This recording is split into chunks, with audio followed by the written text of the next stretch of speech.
मानसी बहू, ऐसा है मेरा खाना तो तुम आज बनाना ही मत। मैं तो आज बस हरी नाम भजकर ही सो जाऊंगी। ये क्या कह रही है माँ जी आप? ऐसा क्या हो गया जो आप इतनी नाराज हो रही हैं? क्या हो गया? अरे कल ही पालकी से उतरी हो क्या, जो इस घर के कायदे कानून तुम्हें रोज रोज सिखाने पड़े? सालों से एक ही बात बार बार समझाते समझाते मैं थक गई, लेकिन तुम दोनों के दिमाग में ये छोटी सी बात बैठती नहीं। रहने दो रेणुका, मैं समझ गई मम्मी जी क्यों नाराज है। जितना तुम मम्मी जी से पूछोगी उनका गुस्सा उतना ही बढ़ता जाएगा। मम्मी जी, हमसे नाराज होने से कोई फायदा नहीं है। हमने कितनी बार कहा है कि जब हम खाना बनाए उस समय झूठे हाथ से रसोई की किसी सामान को ना छुएं। लेकिन ना तो कोई चप्पल उतारने के लिए तैयार होता है और ना ही झूठे हाथ लगाने से बाज आता है। वो लोग तो मनमानी करके निकल जाते हैं और भुगतना हम लोगों को पड़ता है। कुछ देर पहले, अरे भाभी आज क्या बना रही हो? अरे क्या कर रही हो तुम? कितनी बार कहा है तुमसे चप्पल लेकर रसोई में मत आया करो। तुम्हें समझ में क्यों नहीं आता? अरे हमें तो इस घर में बहू बनकर आए हुए कुछ साल ही हुए हैं, लेकिन तुमने तो इसी घर में जन्म लिया है ना। बचपन से ही माँ जी ने तुम्हें सिखाया होगा कि रसोई में चप्पल लेकर नहीं आना है, फिर कैसे भूल जाती हो? क्या भाभी, आप भी धीरे धीरे माँ की दूसरी कॉपी बनती जा रही हो। अरे मम्मी का जमाना और था और हमारा जमाना और है। पैरों में पहनी चप्पल का खाने से क्या मतलब है भाभी? कुछ तो कॉमन सेंस लगाइए। इतनी ठंड हो रही है, मैं चप्पल उतारने वाली नहीं हूँ। देखो कीर्ति, अगर तुम चप्पल नहीं उतार सकती तो रसोई में मत आया करो। तुम्हारी वजह से मुझे माँ जी से 10 बातें सुननी पड़ जाएगी। और अगर माँ जी ने देख लिया ना कि तुम ऐसे चप्पल पहनकर रसोई में खड़ी थी तो वो सारा खाना उठाकर बाहर फेंक देंगी। अब इससे पहले कि मम्मी जी तुम्हें देख ले, भगवान के लिए जाओ यहाँ से। अरे भाभी लेकिन एक बार थोड़ी सी सब्जी तो चख लेने दो, मुझे बहुत तेज भूख लग रही है। अच्छा खाना नजदीक, खाने की खुशबू ही ले लेने दो। मानसी के बार बार मना करने पर भी कीर्ति सेब खाते हुए उन्हीं हाथों से झट से एक कटोरी में थोड़ी सी सब्जी निकालती है और वहीं खड़े खड़े एक चम्मच मुंह में डाल लेती है। सत्यानाश, ये क्या कर दिया तुमने? कीर्ति, तुम्हें पता है रसोई में पके हुए खाने का सबसे पहले मम्मी जी कान्हा जी को भोग लगाती है और तुमने खुद को भोग लगा दिया। अरे मम्मी जी ने देख लिया ना तो वो मेरी जान ही ले लेंगी। अरे भाभी, भूखी को भोजन कराना भगवान को समर्पित सबसे बड़ा भोग होता है, जिसे भगवान सच्चे मन से स्वीकार करते हैं। मैंने खा लिया ना तो समझ लो कान्हा जी को भोग लग गया। ज्यादा प्रवचन मत सुना मुझे। ये प्रवचन जाकर तुम मम्मी जी को सुनाओ और उनका हृदय परिवर्तन करो। देखो पूरा खाना बन चुका है, अब मैं दोबारा खाना नहीं बनाने वाली। और तुम कान खोलकर सुन लो, तुमने जो किया सो किया। ये बात किसी को बतानी नहीं है कि तुमने रसोई में जाकर सब्जी चखी थी। और अब तुरंत यहाँ से गायब हो जाओ, चलो। लगता है मम्मी जी ने देखा नहीं है, मैं भी चुपचाप सबका खाना लगा देती हूँ। आप ही बताइए माँ जी, क्या ये बना हुआ खाना मैं बाहर फेंक कर दोबारा खाना बनाती? बस इसीलिए मैंने किसी को कुछ बताया नहीं। मुझे नहीं पता था कि आप ये सब देख चुकी हैं। देख बहू तो अच्छे से जानती है, झूठी रसोई में पका हुआ खाना मैं कभी नहीं खाती। अरे रसोई में पकाने वाले भोजन का सबसे पहले भोग भगवान को लगाया जाता है, तो क्या भगवान को भोग ऐसे ही गंदे और झूठे हाथों से छुए हुए खाने से लगाऊंगी मैं?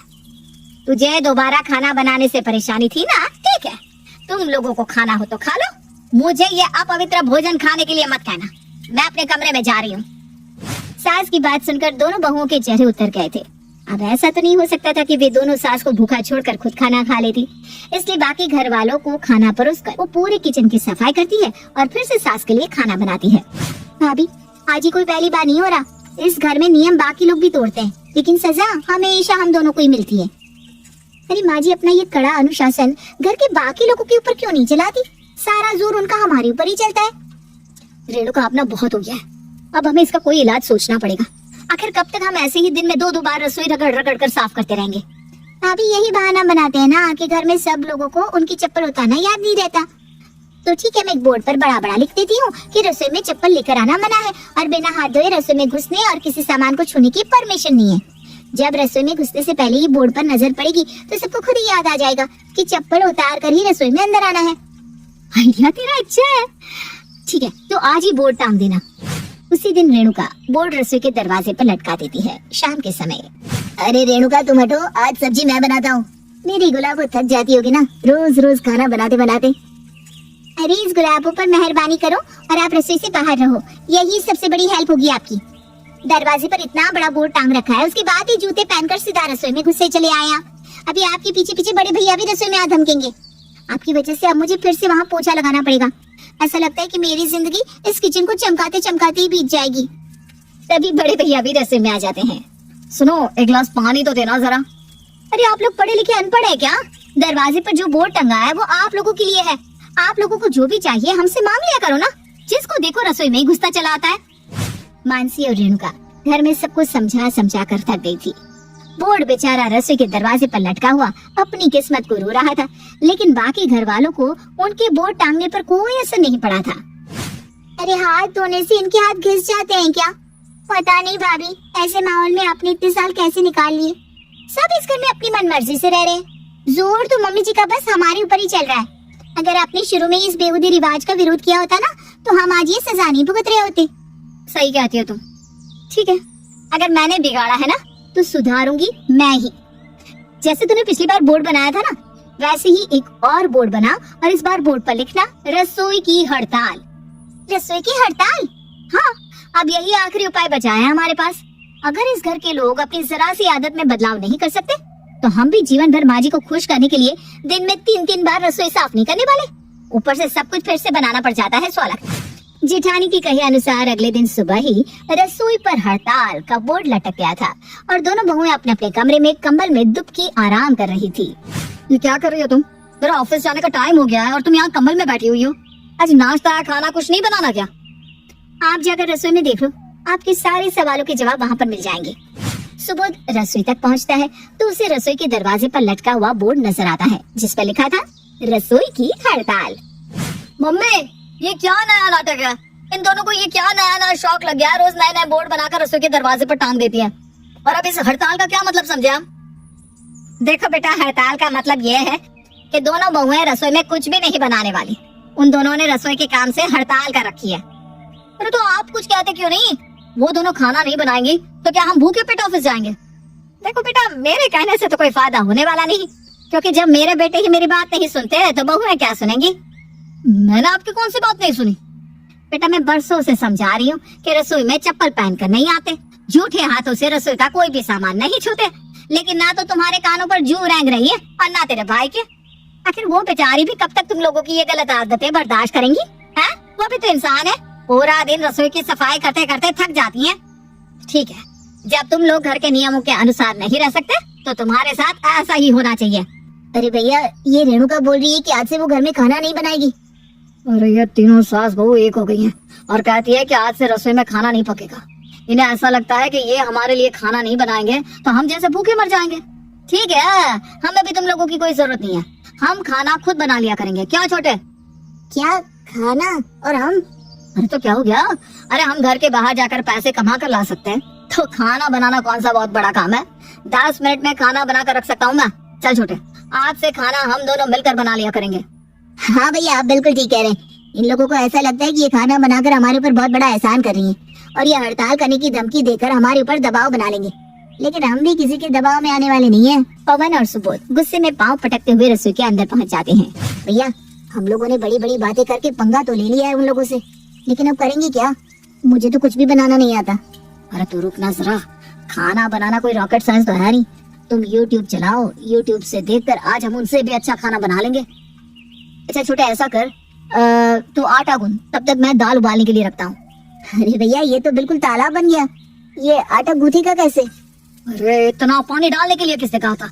अब इसके अंदर थोड़ा आटा और मिला। पवन बिल्कुल गीले हो चुके आटे में थोड़ा सा सूखा आटा मिलाता है। अरे यार, आधा घंटा हो गया और तुम आटा नहीं गूंथ पा रहे हो। अरे चाकू से क्या कर रहे हो? अरे भैया, बार बार आटा मेरे हाथों में चिपक जाता है। अब ऐसे में मैं आटा कैसे लगाऊं? इसलिए चाकू से हाथ में चिपका आटा छुड़ा रहा हूँ। पवन चाकू से अपने हाथों पर चिपका आटा छुड़ा ही रहा था कि अचानक चाकू से उसका हाथ कट जाता है। भैया, मेरा हाथ कट गया। बहुत खून बह रहा है। क्या मुसीबत है, मुझे नहीं कूदना आटा। आप दाल के साथ चावल बना दो। पवन जाकर ऑफिस के लिए तैयार होता है। तब तक सुबोध अकेले ही किसी तरह दाल चावल बनाकर तैयार करता है। कुछ देर बाद, अरे भैया, अभी तक खाना तैयार नहीं हुआ। मुझे ऑफिस के लिए लेट हो रहा है। क्या मुसीबत है यार, अब सुबह उठकर पहले रसोई में खाना बनाए या ऑफिस के लिए तैयार हो? अगर इसी तरह चलेगा तो मैं ऑफिस भी टाइम से नहीं पहुंच पाऊंगा। इसी तरह जल्दबाजी में टिफिन में दाल चावल पैक करके दोनों भाई ऑफिस के लिए निकल जाते हैं। ऑफिस में लंच टाइम में जैसे ही सुबोध अपने टिफिन से पहला निवाला मुंह में डालता है, उसका मन खराब हो जाता है। अरे इसमें तो बहुत तेज मिर्ची हो गई, इतनी तेज मिर्ची है कि मेरा सर चकरा गया है। छी, मैं ये खाना नहीं खा पाऊंगा। कुछ ही देर में छोटे भाई पवन का सुबोध के पास फोन आता है। अरे भैया, ये आपने टिफिन में दाल पैक की थी या तबाही? 2 चम्मच खाना खाया था, 2 ग्लास पानी पी चुका हूँ, अभी भी मुंह में आग लगी हुई है। आपने ऐसी दाल बनाई है भैया कि अगर इस दाल को मैंने कुत्ते को दे दिया ना तो वो भी खाने के बाद मुझे 10 गालियां देगा। अरे यार छोटे, मैं मान रहा हूँ दाल नहीं, ब्लंडर हो गया मुझसे। अरे तू छोड़ दे उसे, मत खा। लेकिन तू चिंता मत कर, रात को मैं तुझे बढ़िया टेस्टी डिश बनाकर खिलाऊंगा। मैंने रेसिपी देख ली, इस बार कोई प्रॉब्लम नहीं होगी। ठीक है भैया, अभी तो फिलहाल मैं समोसे और चाय पीकर ही काम चला लेता हूँ, लेकिन शाम को भगवान के लिए कुछ ढंग का बनाकर खिला देना। अरे तू चिंता मत कर छोटे, शाम को बस मेरी मदद कर देना। जी भैया, मैं टाइम से पहुंच जाऊंगा। आज तो हम इन्हें दिखा देंगे छोरे छोरियों से कम है क्या। शाम को खाना बनाने की भारी जिम्मेदारी होने के कारण दोनों भाई थोड़ा जल्दी ही ऑफिस से घर पहुंच गए थे। भैया बताइए ना, क्या स्पेशल रेसिपी बनाकर खिलाने वाले हो आप? आज मैं बनाऊंगा स्पेशल दाल खिचड़ी, टेस्टी और हेल्दी। अरे भैया, खिचड़ी खिलाने के लिए आपने इतना सस्पेंस क्रिएट किया, और खिचड़ी कौन सी स्पेशल रेसिपी होती है? आप ही खा लो खिचड़ी, मुझे नहीं खानी। अरे छोटे, खिचड़ी खाना बहुत फायदेमंद होता है। आज खा लेना चुपचाप, कल कुछ अच्छा बना लेंगे, बस पक्का प्रॉमिस। क्या भैया? ठीक है। पवन और सुबोध मिलकर खिचड़ी बनाते हैं, लेकिन पानी का सही अंदाजा ना होने के कारण उनकी खिचड़ी सूखकर बिल्कुल केक जैसी बन जाती है। भैया मैंने तो पहले ही कहा था, ये खाना वाना बनाना हमारे बस का काम ना है, लेकिन आपकी मम्मी के सामने बहुत चौड़े हो रहे थे। मैं बना लूंगा, मुझे किसी की जरूरत नहीं है। देख लिया आपने, खिचड़ी और दाल तक नहीं बन पा रही हम लोगों से, डिशेस के खाक बनेगी। अब बस बहुत हो गया भैया, सुबह से खाना ढंग का नहीं खाया, पहले तो तबाही दाल और अब ये खिचड़ी केक। अरे एक ही दिन में कितना टॉर्चर करोगे आप? आदमी की सहन शक्ति की कोई लिमिट होती है यार। मुझे तो अब भूख से चक्कर आ रहा है, कमजोरी सी महसूस हो रही है। हे भगवान, क्या मुसीबत आई है। बात तो तेरी बिल्कुल सही है छोटे, खाना बनाना हमारे बस का काम नहीं है। नमक तेल पानी का हिसाब रखते रखते मेरा तो दिमाग खराब हो गया है यार। क्या करें, बाहर से खाना मंगवा ले? भैया अब मुझे ना एक्सपेरिमेंट नहीं करना है, मैं जा रहा हूँ माँ और बाकी सबसे माफी मांगने। सबसे आसान सॉल्यूशन यही है कि हम माफी मांगकर अपनी गलती स्वीकार कर ले और इस मुसीबत से छुटकारा पा ले। अरे लेकिन अगर उन्होंने हमारा मजाक उड़ाया तो? अरे भैया, हमारी माँ और बीवी ही तो है, अगर मजाक उड़ा भी लिया तो क्या बिगड़ जाएगा हमारा? अब मैं आपके खाने से टॉर्चर होने के मूड में बिल्कुल नहीं हूँ। मैं जा रहा हूँ माँ, भाभी और रेणुका से माफी मांगने, जो होगा देखा जाएगा।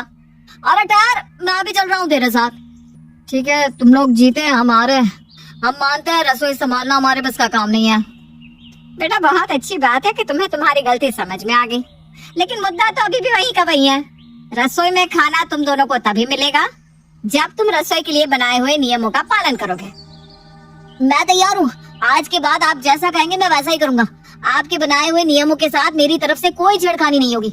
बस आप ये हड़ताल वापस ले लो। सोच लो, अगर आज के बाद कोई भी रसोई में चप्पल लेकर घुसा तो उस दिन रसोई की सफाई और खाना वही करेगा। बोलो मंजूर? मंजूर, मंजूर, बिल्कुल मंजूर। हाँ, मुझे भी मंजूर है।